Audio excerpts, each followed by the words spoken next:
Hello, everyone. Thank you so much for joining us today. My name is Alexa Smith, and I am the International Partnerships and Programs Coordinator with the Office of International Programs.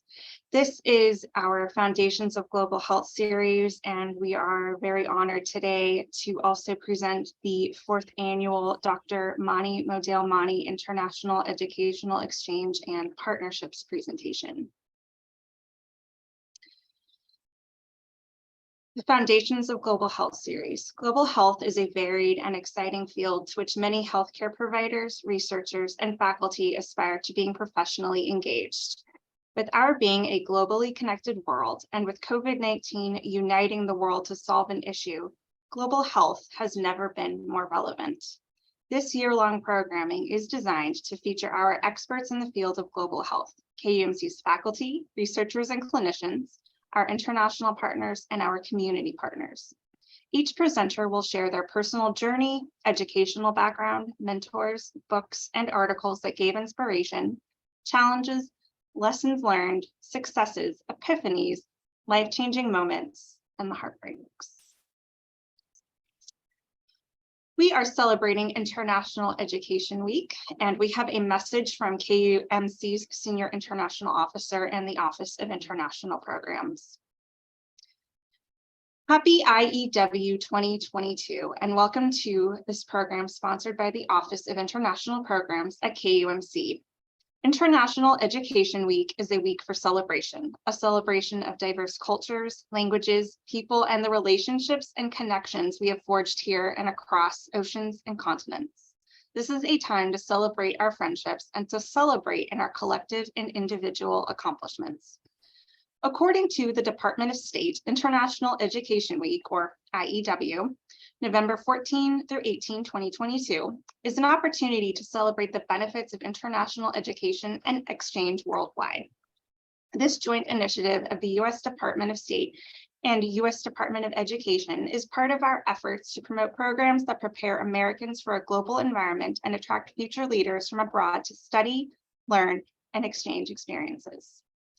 Here at KUMC, we know very well how much our international friends and colleagues contribute to our community and how grateful we are that they chose to work, study, or do research here at KUMC. Diversity is essential to creativity of thought and expanding our mental horizons and understandings. Simply put, we all need to interact with others who think differently and perceive the world differently, as it makes each of us better, smarter, and a little more empathetic and understanding. As Senator Fulbright stated, we must try to expand the boundaries of human wisdom, empathy, and perception, and there is no way of doing that except through education. The essence of intercultural education is the acquisition of empathy, the ability to see the world as others see it, and to allow for the possibility that others may see something we have failed to see, or may see it more accurately. We know the value of individuals from around the world who come to the U.S. to study and how their presence in America contribute even more profoundly than the billions they contribute yearly to higher education. NAFSA, the National Association of International Educators, analysis of the 2021-2022 academic year shows that international students and their families contributed $33.8 billion to the U.S. economy. In the state of Kansas, the 8,272 international students enrolled across the state contributed $214 million and supported 1,661 jobs, including the 4 here at the Office of International Programs. We are situated in the heart of America, and many may wonder how our international folks find their way to us. We celebrate their journey of those who come to KUMC, their presence, and their immense contributions that enhance our lives every single day. International students, researchers, and employees are part of the heart of our institution and are woven into the beautiful tapestry of American higher education and American society. They come to KUMC through the relationships of our faculty and researchers have developed over the years through collaborative, mutually beneficial programs and endeavors. We celebrate our faculty, researchers, and administrators who approach international exchange and global health with attitudes and efforts that reflect humility, inquisitiveness, and understanding. Many of our learners, 200 yearly, travel to our partner hosting institutions to learn about clinical care, the strengths of our other healthcare systems, and the beauty of other cultures and languages. We celebrate our partners who seek to understand other healthcare systems, social and economic health disparities, and innovative patient care from around the world. Our partner institutions send their learners to KUMC, participate in virtual exchange, or host our faculty and learners to exchange ideas, learn and research together, and even to share meals together. We celebrate our partners who make these deep learning experiences possible. Each one of us are part of international exchange as we are part of the KUMC community. This week is about all of us exchanging and listening and interacting together. Happy IEW 2022. And it is my pleasure to hand the microphone over to Dr. Sarah Kessler. Okay. Thank you, Alexa, and welcome everybody today. This is such an honor to be able to introduce our speaker for today. This is our fourth annual presentation honoring Dr. Mani and the work and his contributions to global health, but this is our first one, not having Dr. Mani with us. He passed on August 6, 2022. I know so many of us from the KUMC community were there to celebrate his life, and his life was celebrated around the world. This is a man that has had such global impact and inspired so many people around the globe. And I know that with his passing, the impact that he made in his life, which was huge, was celebrated so widely. So very special that if we could go to the next slide.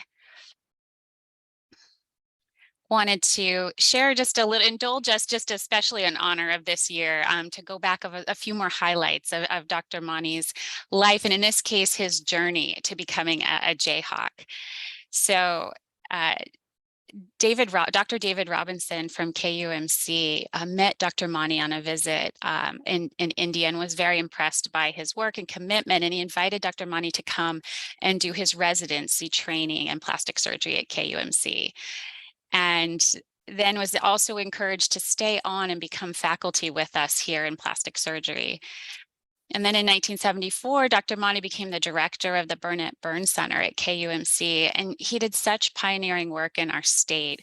One of his lasting legacies is really traveling, as he would say, you know, a brown-skinned doctor with an accent traveling through rural white Kansas, meeting with all the rural and different clinics and hospitals to establish burn care protocols that were adopted, and really one of his many impacts here in our state. Next slide, we can look at, and maybe if I pointed out, many of you who know Dr. Mani loved his Mustang, and that was also a picture of him with Dr. Robinson, but he made a huge impact globally. So he was so committed to building local capacity for burn care. He worked in Kyrgyzstan, Malaysia, Australia, and of course in his home of India. But one of the things that he held close, and he challenged all of us here at KUMC to also do who work in global health, is to be disciplined to really look at training people locally, using what's available locally, so that whatever impact and time you're investing, there's the potential for it to be sustained locally once you leave. And so I know this is something I think about often in my work and try to hold to the standard that Dr. Mani set. Next slide. Another of the lasting legacies, you know, Dr. Mani had such deep relationships in his home institution of the Christian Medical College in Vellore, India, and of course here in Kansas with us at KUMC. And in honor of his mentor, Dr. Robinson, he started a scholars program where we send our undergraduates, nursing, medicine, health professions, to do a rotation at CMC in India. And it's had a huge impact on our students, their personal and professional choices. And then having the Modale Scholars Program, so it's bi-directional, faculty, junior faculty from CMC Vellore coming and doing research here, being paired with faculty at our medical center to pursue research for a semester. Next slide. And then all of us who know Dr. Mani know this phrase and really exemplifies, his philosophy for engagement. And as I understand, these words are also inscribed in CMC on the walls of CMC. But he said, go to the people, live among them, learn from them, and love them. Start with what they know, build on what they have. But of the best leaders, when their task is accomplished, they will remark, we've done it ourselves. And so in this kind of lasting philosophy that we think about and appreciate of Dr. Mani today and his contributions, I'd like to introduce our recipient for this year. So for the 4th annual Dr. Mani Modale Mani International Education Exchange and Partnership recipient is Mr. Samuel Durairaj, who is a PhD candidate in our Department of Physical Therapy and Rehabilitation Sciences. And if you go to the next slide. Some pictures here of Samuel, who goes by Sam, with Dr. Mani and Mrs. Mani. So Sam Durairaj trained as a physical therapist in India, specializing in neurorehabilitation. Following his training, Sam worked in a rural mission hospital, working among persons living with leprosy, which is a neglected section of society and likely highly stigmatized. After a year of rural work, Sam was appointed as a faculty at Christian Medical College, CMC Vellore, which is a tertiary teaching hospital. We know a lot about this hospital and community thanks to the relationship with Dr. Mani. This is where he had the great opportunity to work with a variety of clinical conditions from acute to long-term care. Along with clinical work, he was involved with teaching, research, and administration. In 2014, Sam had the opportunity to visit KUMC as a Modale Fellow, which is the partnership I was just describing between KUMC and CMC. This fellowship ignited his desire to pursue a doctoral degree in rehabilitation science. Sam is glad he could come back to begin his PhD journey in the Department of Physical Therapy, Athletic Training, and Rehabilitation Sciences. We are so happy, Sam, to have you here as part of our KUMC community and look forward to hearing the talk about your work and your journey. So thank you. Thank you, Dr. Kessler. Thank you. Thank you so much for the kind introduction. Thank you to the Office of International Programs for this great opportunity. I would like to acknowledge a few people in the audience today. Thank you, Ms. Rachel Fenn, Dr. Mani's daughter, who is here with us, Dr. Kovac, my faculty, my friends from the PhD program, my wife, Suja's there in the call. So thank you so much, everyone, for joining at your busy times. I think there are so many people around the globe who can talk about the greatness of Dr. Mani, and I think I'm the smallest of all. But I take this as a great opportunity with great humility to share my own personal journey and my interactions with Dr. Mani in the past years. Next slide, please. As we all know, as Dr. Kessler rightly pointed out, to all the virtues of Dr. Mani, we are here today to celebrate the legacy and share the joy that we had interacting with this great personality. And I, for one, I'm so honored to have known Dr. Mani only for the last 7 years, but a major part of my decisions after that and my journey has intertwined with my interactions with Dr. Mani himself. Next slide. Well, I'm going to share with you all 2 parts. One is the physical therapy education and practice in India, and also my journey as a student, as a faculty, and now as a PhD student in rehabilitation science program in KU. Next slide. Well, as you all know, India is such a wide, big country with so many diverse states and cultures, and the education system is also, by and large, could vary between states. And I'm going to share from my own experiences and share some pictures which I've cited from different sources and also from my personal collection. Next slide. This is what I'm going to share with you all for the next 20-30 minutes. Next slide. Well, India is a big country, but it's not as big as the US. And it's kind of little over 1/3 of the size of the US, but it's got 4 times the population of the United States. So you can imagine the kind of the population that we have, and so we kind of have so many people, and the place that I worked prior to coming here, you know, it was kind of filled with a patient population, and I had the opportunity to work in such a setting where I could see a wide variety of conditions and also enrich myself as a professional. So I'll be sharing with you some of those experiences and thoughts. Next slide, please. Next slide. Well, the origins of PT in India actually started after the 1950s.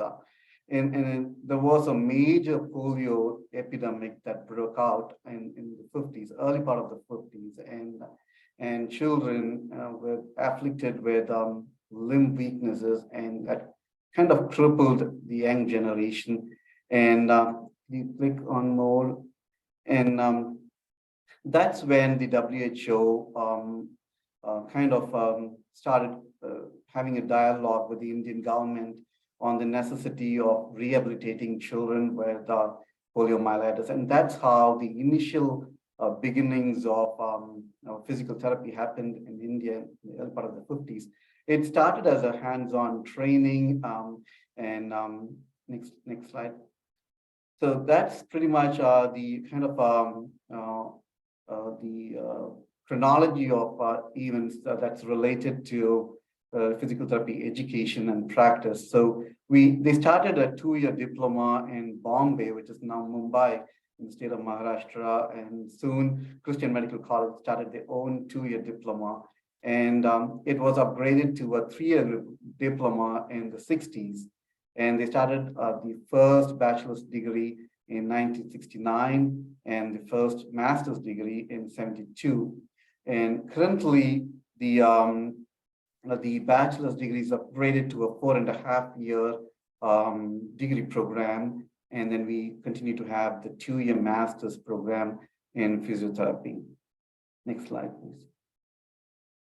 Well, these are some of the pictures from the Children's Hospital from the early 50s and 60s. You can see people were trained as PT aides and then therapists to work with children in some of the old suspension equipments that are used in motor training for children. Next slide, please. Well, I should at this point say that the education system is slightly different from the United States. So typical education is a student would do a 12-year schooling that's the high school, and then get onto a bachelor's in PT program directly. So there is no undergrad in between. So PT is the undergrad, and that's the entry-level professional degree that we have. So we graduate when we are like 22, 23 with a bachelor's degree, and pretty much can practice after that. So it's a 4.5-year program, which includes a 6-month internship. And our education system revolves around increased amount of hands-on training that goes along with the didactic teaching learning process. So the institution that I work, the CMC Vellore, typically we offer like 800 hours of clinical placement a year for a PT student. That's like they would work, they would be in clinicals for 4 hours a day, and then be in the classrooms for 4 hours for the next 4 hours. And this goes on for like 9 months, apart from the time that they spend in the exams and their holidays. So a huge amount of time is spent in clinical rotations where they hands-on learn, right, pretty much from the get-go, from year 1. And there's a 6-month internship program, as I said, which is completely devoted to like full-time clinical training, after which they graduate.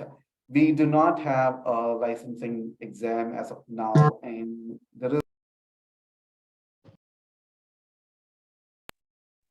there is an effort to kind of bring in some regulatory systems across the country. As of now, the training and evaluations and all kind of different from institution to institution, university to university.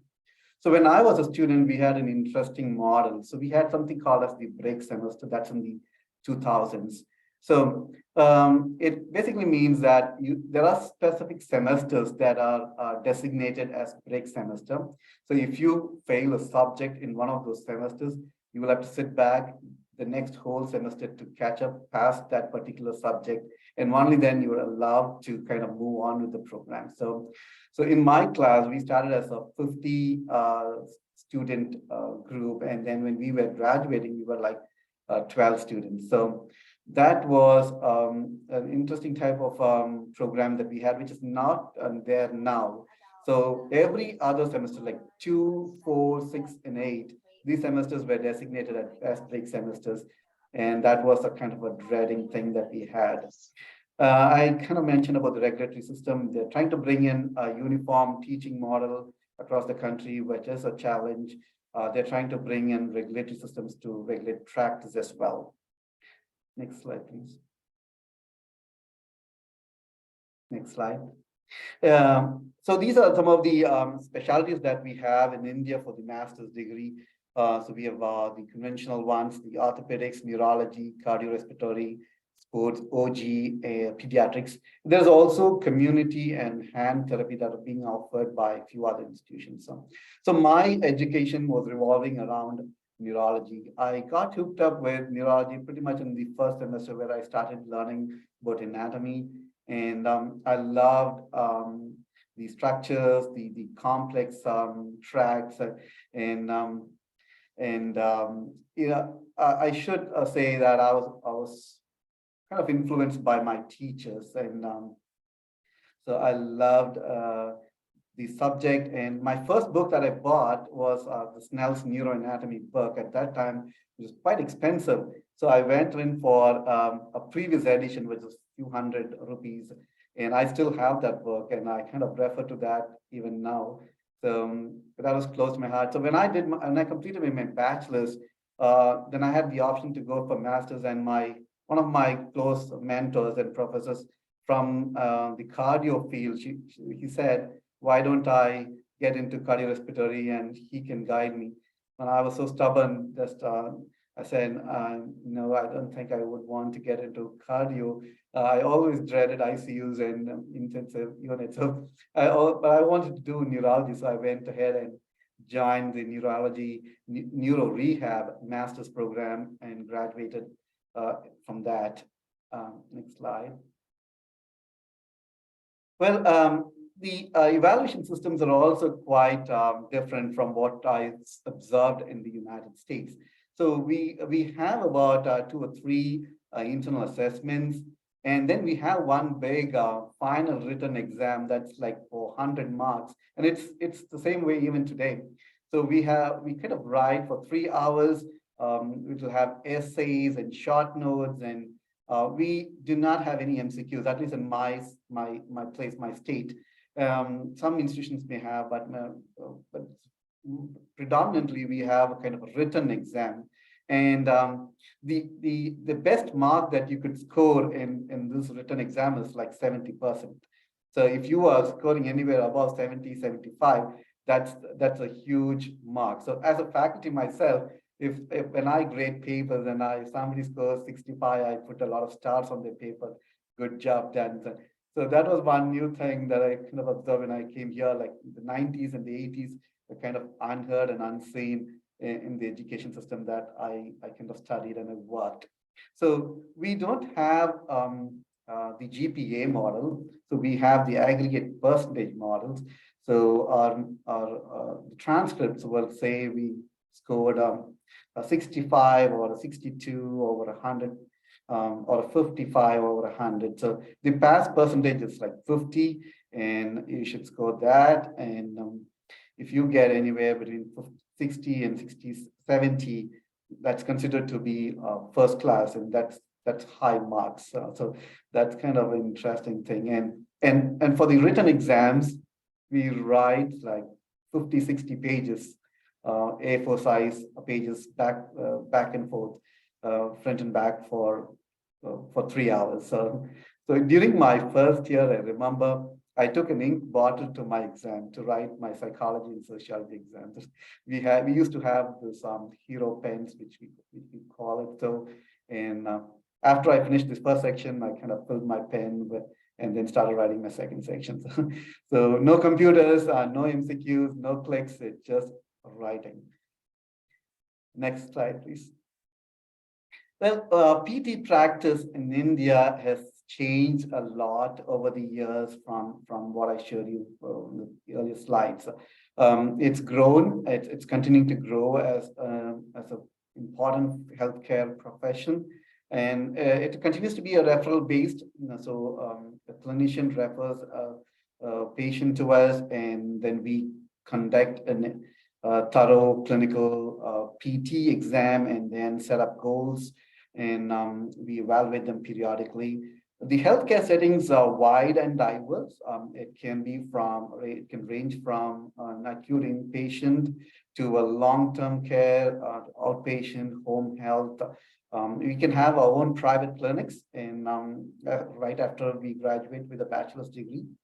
And the patients who come to us almost pay for our service from their pocket, and insurance is not caught up in a big way in Indian healthcare system as such.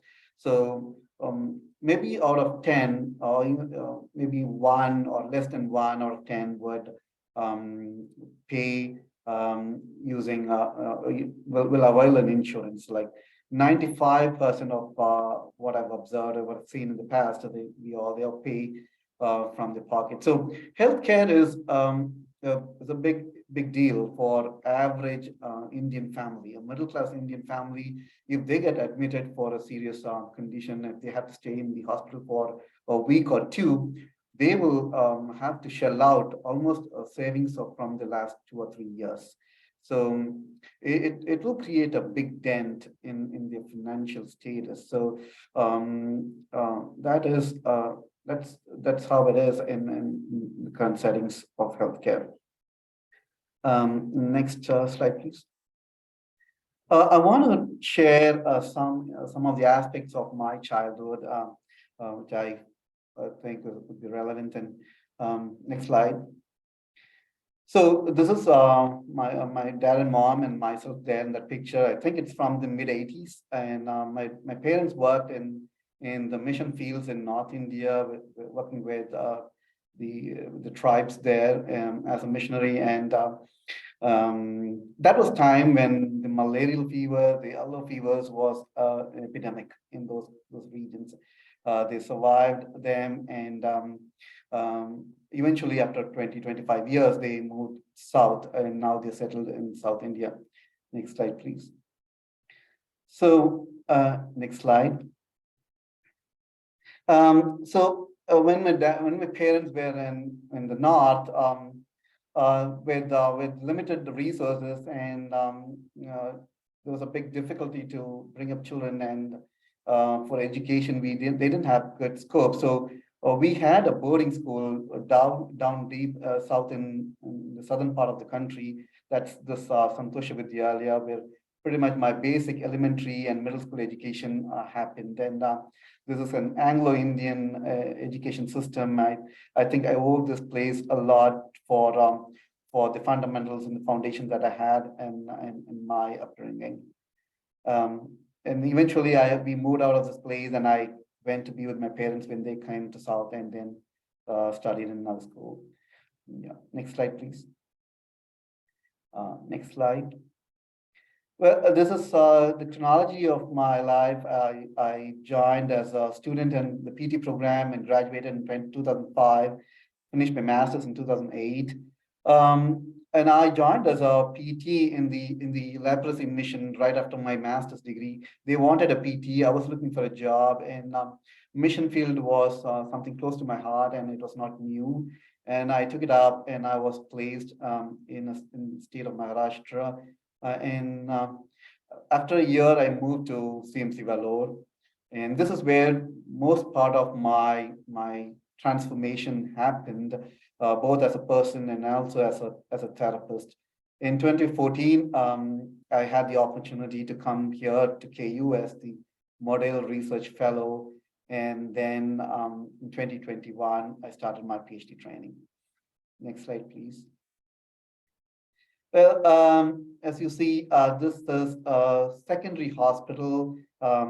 That's the place that I've marked on the map there. That's right in the central part of the country there. It's the only, it was only the only secondary hospital in about 100-mile radius. So, and this hospital specialized in managing persons with leprosy, which was highly stigmatized, as Dr. Kessler rightly pointed out. And I was a new grad, though trained in neurology, had no experience with persons with leprosy. And this is where I learned the basics of managing people with Hansen's disease and reconstructive surgery and post-operative rehabilitation. Next slide, please.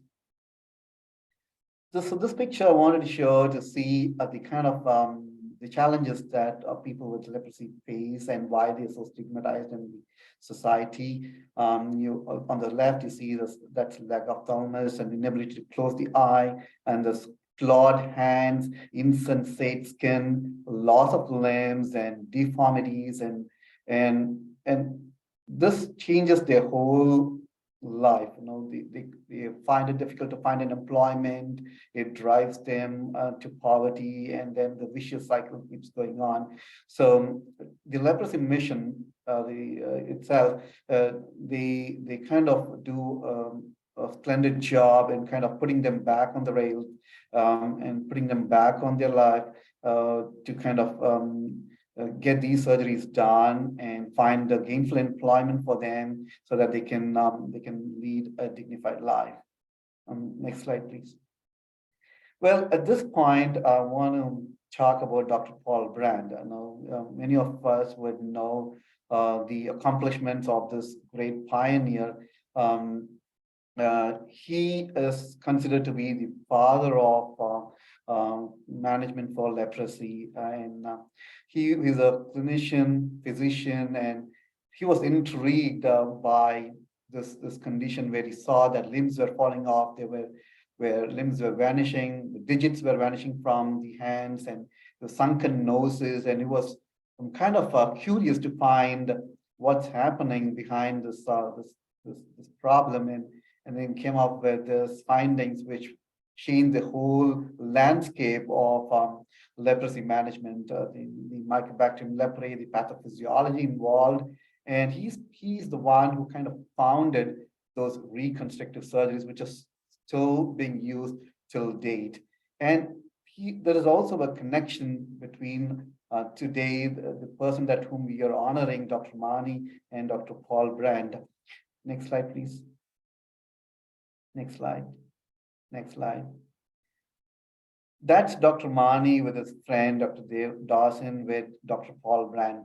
Dr. Mani considers Dr. Paul Brand to be one of the biggest influences of his life, that he took up surgery as his elective after his medical school training and went on to become a plastic surgeon. So this is a picture with him, and this is one of his earliest teachers that taught Dr. Mani along with L.B. and Joseph.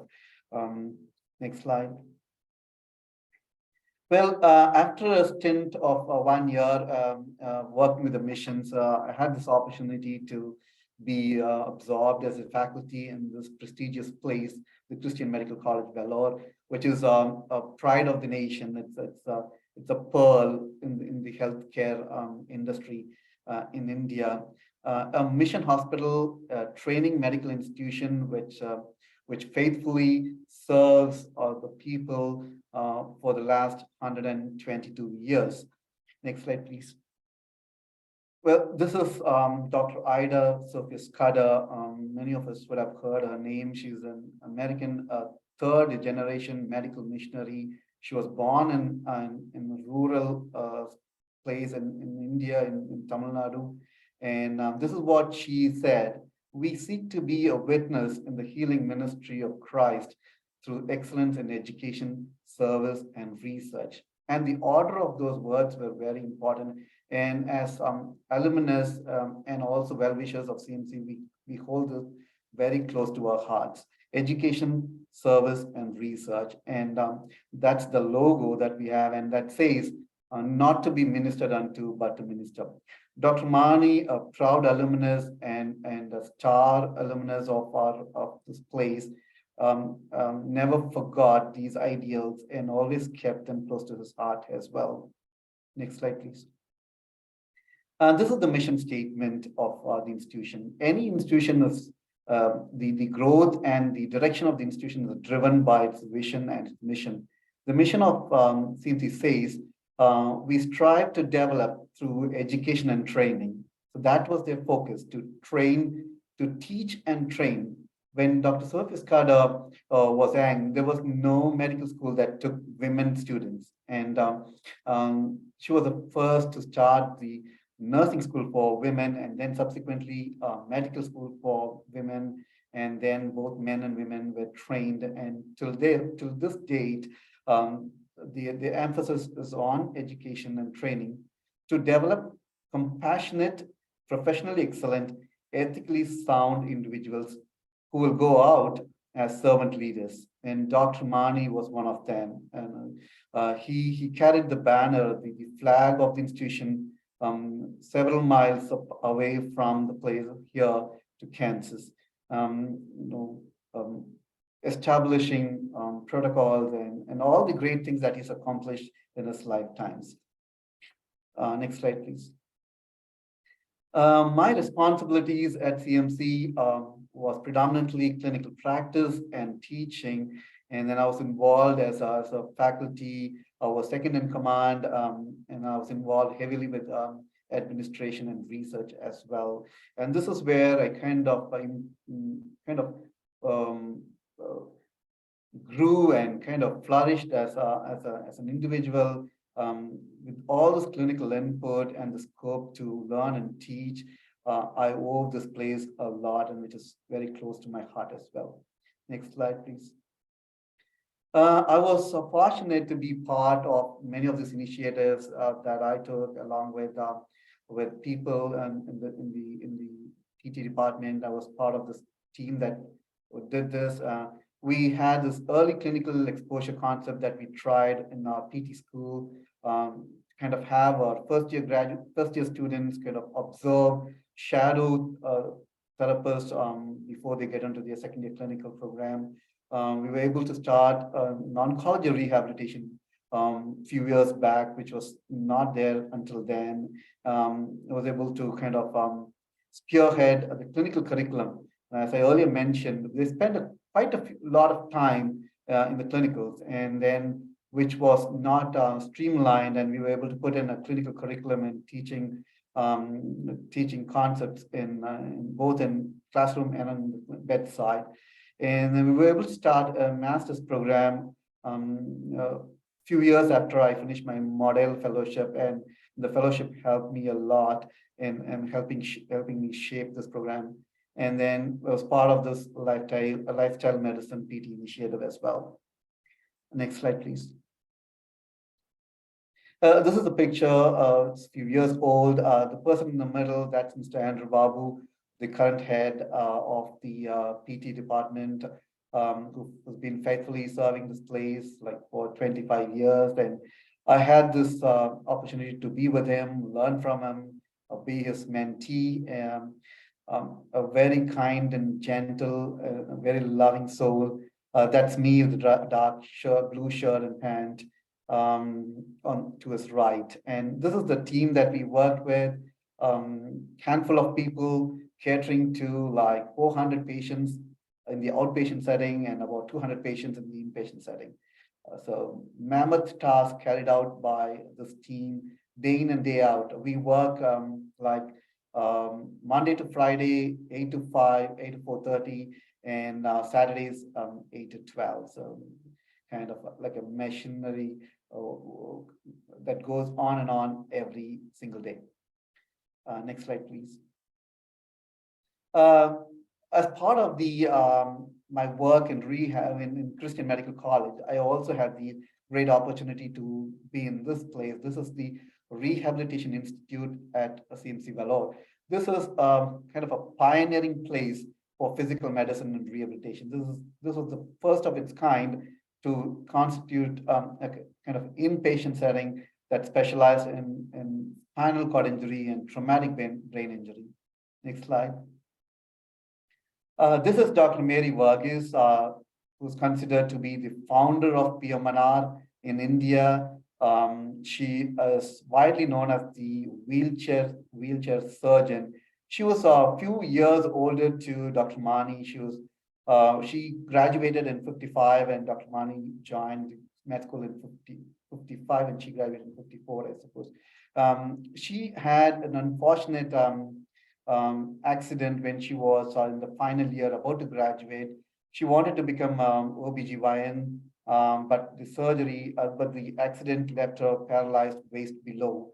Later on, she writes in her book that this was a blessing in disguise, that she could bring this whole remarkable, life-transforming change in several people in the years to come who were afflicted with spinal cord injury and traumatic brain injury. Next slide, please. This is Dr. Mary Varghese on the left side. That's the picture that that was taken in Australia, where she trained. That time there was no specialized training for spinal cord injury in India. And on the right, she is seen here with Dr. Rusk, the founder of the Rusk Rehabilitation Institute, the Langan Center in New York, and widely considered to be the father of PMNR in the United States. So she is a board certified PMR specialist in the US. She came back to India, she came back to CMC and started the PMR department, of which I was part of for several years. Next slide, please.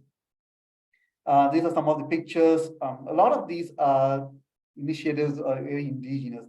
I chose these pictures to show how they kind of came up with innovative ideas. This is a standing frame. On the right side, you see that's a trolley. This spinal cord injury is a unique condition where there's damage to the spinal cord, which is largely irreversible injury, and then they don't have any sensation below the level of injury. And sitting for long hours is difficult. They could develop pressure sores. So they came up with this simple trolley where people are laid prone, where they can move themselves with this large wheels in the front and small caster wheels behind. They can just pretty much go anywhere. They're prone. They're allowing their soul surgeries to heal. It is just a very genius way to kind of come up with such a simple equipment that helped them to move from place to place and also prevent further pressure sores. Next slide, please. Well, these pictures are from the same place. This is one of the places I would say in the whole world which has such a model. We have something called as the Rehab Mela, where people who went out after being rehabilitated from the institute gather together once a year. So we used to have like 250 people with spinal cord injury gather together at the same place, stay together for 3 days, have their medical checkup, annual medical checkup, have a lot of group discussion, catch up with their peers, catch up with their mentors, have fun. There'll be sports events, there'll be cultural events. I think, I don't know if there's another place that does that, but this is such a unique thing to CMC and to the Rehab Institute to have such an initiative. And this has been going on for like 25 years now. Next slide, please.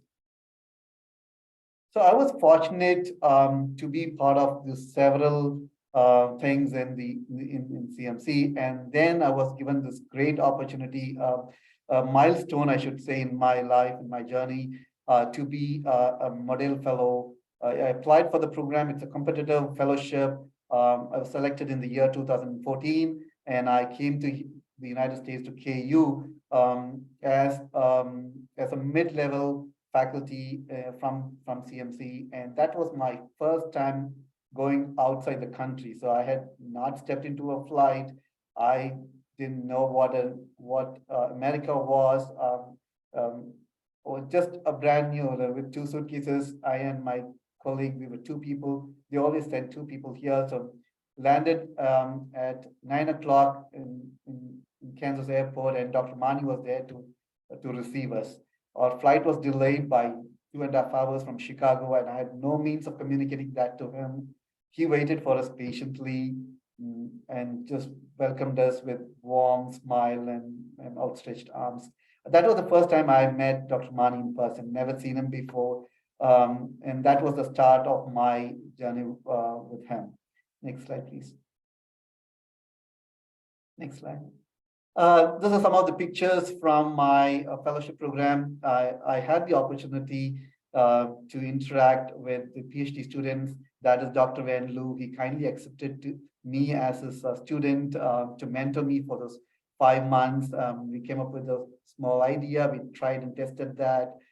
He allowed me to be part of his class. That's the class that he was teaching. And I kind of made use of all the opportunities that KU offered at that time as well. And all of these students that you see in this picture, they've graduated, and I'm in touch with many of them.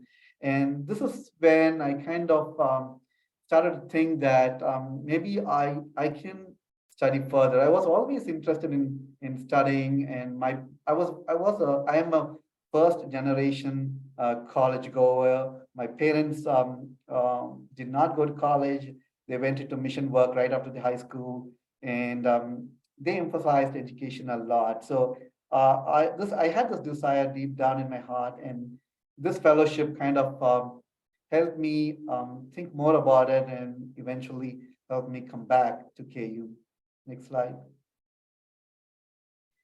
This is a picture with with Kimberly and Stacy, and that's Zachary. Kimberly, you should be remembering this picture. Kimberly and the team was new that time. They newly took over the OIP, and I was new as well. And they had a lot of initiatives.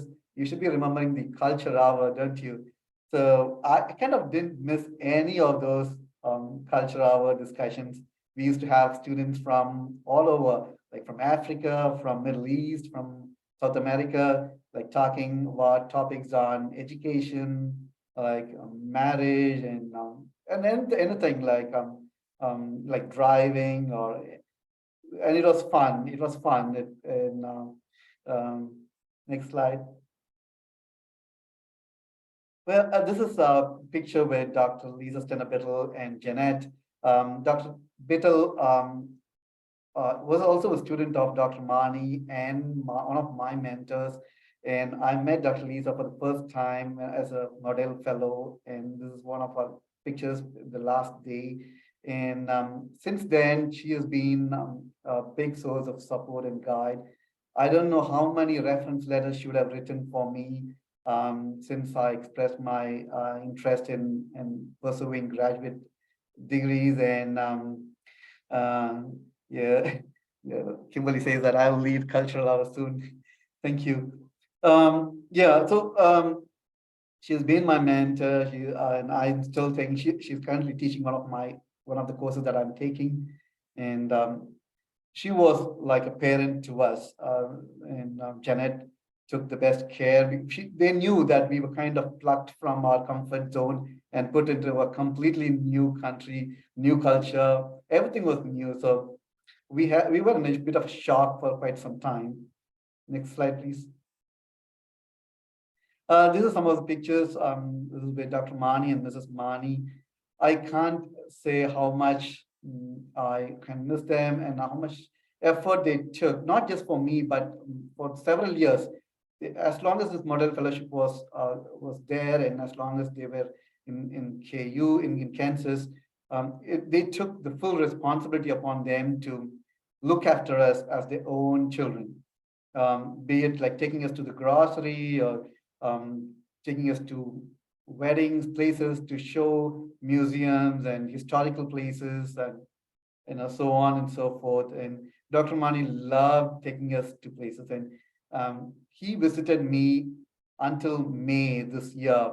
Even when he was like 85 years old, he used to drive all the way from his place to KU and take me to the Indian restaurant, and he enjoyed seeing me have interact and have food with them. And this is the other picture with Dr. David and Mary Zamirovsky, who made this fellowship a possibility. And Dr. Mani always remembered to acknowledge the people who helped run this program. And he always did not forget to talk to us about his teachers, Dr. Robinson, and other teachers that he had in this life. Next slide, please. Kind of running out of time. Dr. Kessler mentioned about the Mustang. This is one of the pictures that I took. I always had a very great reverence and respect for Dr. Mani that I never asked for any pictures with him. But this is one time I really wanted to take, and I asked him. That's him smiling. He should be like 78 years old when I took this pictures. Fit as a fiddle here with this lovely Mustang. And he used to drive until a few months back and kept it in a pristine condition even now. Next slide. This I put just to show how much he loved many other things in his life. One of the things that he made sure was to take us to the parks to show the fall colors. Coming from India, the concept of fall and autumn was so alien to us. We never had anything of this kind. So he took us to this tree and he said, look at this tree, and then we will come back in a few months to see how it has changed. So he loved talking to us about nature, and he was a very progressive, and he was a visionary. He emphasized on rainwater harvesting, solar panels, and apart from medicine and apart from surgery, he had great passions in life, and I remember all those conversations that we've had. Next slide, please. This is a picture where he never missed visiting Vellore. Mani and Mrs. Mani, they came to his alma mater, the CMC Vellore, every year. And we used to meet as a small gathering of Modale Fellows. I think now it should be like 20, 25 people now. So many of us who have benefited and who have had remarkable changes after this experience of being a Modale Fellow. As recently, like 2 days back, I was talking to another person. He said he's got into his PhD program in the University of Manchester in the UK. He's a pharmacist. One great thing about Dr. Mani is he treated everybody with great respect, be it a PT or an OT or a nurse or a clinician. He respected everybody in the team, and he was a great team player. And he had a special thirst and a desire and a longing for the healthcare professions. Next slide, please. Next. That's the picture with Dr. Lisa, and she's one of the driving force. And the next one is the picture with Dean Akinwuntan. He is my mentor now, and I met Dean Akinwuntan a few years back when he visited CMC, and just like Dr. Robinson, who met Dr. Mani in the 60s, I happened to meet Dr. Akinwuntan, and I expressed my kind of desire. I told him that I would like to study further, and then he took me under his wings, and right now I'm his PhD student. I have no words to express my thanks to both of my mentors here in the pictures, and there are several others, chair of my program and my coordinators, and teachers whom I'm interacting with every day. They have all made so much of an impact in my life, and that's my family as well. Next picture. I think we are running up on time. That's my family picture. My mom, dad, and my brother, and my lovely children. That's Jessica. Jessica's turning 7 next month, and Joshua is turning 2 next month. They have made a lot of sacrifices to make my dream a possibility. My wife is a trained occupational therapist. She's a pediatric OT, and we are glad to be united again. We were away from each other for a year, and we are back together now in Kansas. Next slide. Well, we come to the end. At this time, I should really take time to reflect on what I learned from these two great souls. Dr. Mani was a go-getter. He was perseverant, and he was a visionary. And there are several lessons that I learned, and these are some of them. And I would encourage people in this call to kind of, as we celebrate this month of Thanksgiving, and to kind of reflect on how we can impact life of at least one person that we know. This is such a great thing to kind of throw that lifeline, throw that lending hand, and help somebody. And I have no words but full of gratitude and thankfulness to Dr. Mani and Mrs. Mani and the Mani family and KU for making not only my dream come true, but several people. His approaches make a change in a person, and he will go out and make several more changes in the world, like a ripple effect. So it's just the ripple effect that's happened now. Next slide. Well, that's the end. Thank you, everybody who's on the call today, listening to my talk, and thank you for being here, and to my teachers and my mentors, my peers, my friends, my family, and everybody who made this a possibility. I think we kind of out of time, but if there's anything that you want to ask, and I will try to share a little bit if we have a few minutes. Thank you, Sam. That was a really informative presentation in the beginning. I learned a little bit about PT education and CMC. It was really interesting, and then also very inspirational and touching about you know, the parts about Dr. Mani, and then of course your beautiful family. Very lovely to see them. I want to see if Rachel or Dr. Kovac, Dina Kinwantan, any of our friends joining from India, if anybody has something to say first. And then there were a few questions in the chat that I'll share.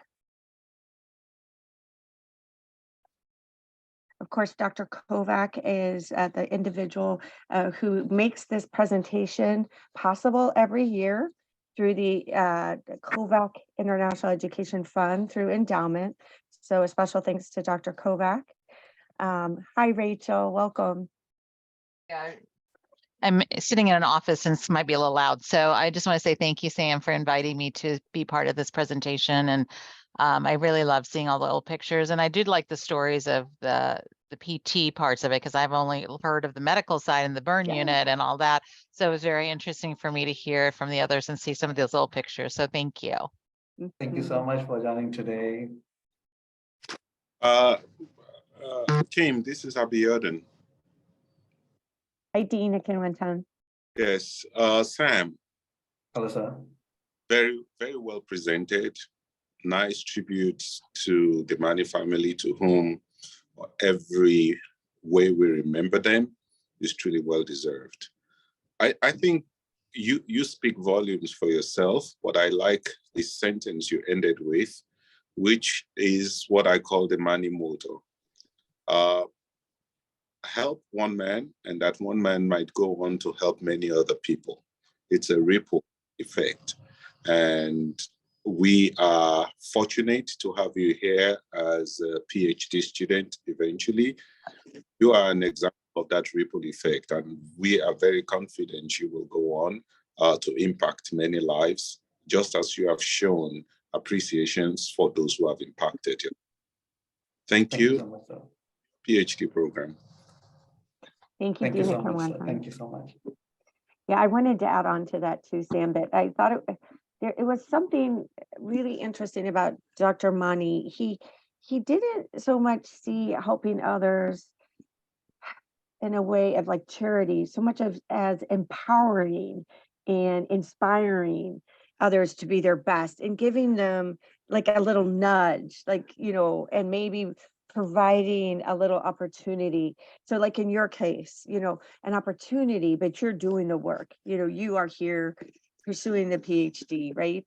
So it doesn't go without a lot of work on your own. And I remember one of the stories Dr. Mani loved to share, and he was so inspired by, there was a man in Velour. I believe he was I think he was in a wheelchair. And I don't want to say paraplegic. I think it was just in a wheelchair, but he repaired, he charged cell phone batteries for a Yeah. small fee. You know what, Sarah, you know the Yeah. story, right? Yeah, And his name is talk- Edward. Yeah. Okay, Know so them. you, I've interacted with them. I've been a therapist. I know his family. Yeah. okay. For Dr. Mani, he was this is what's beautiful, Dr. Mani. He was inspired by this man. He respected in him so much for having this way to provide for his family. He found a way. And so he was always impressed with the human spirit. That was what really touched Dr. Mani, is the human spirit. Mhm. Absolutely, absolutely. Yeah, you're very right and very true. His name is Edwards, and Dr. Mani was so impressed with the innovative ideas that he came to kind of sustain himself.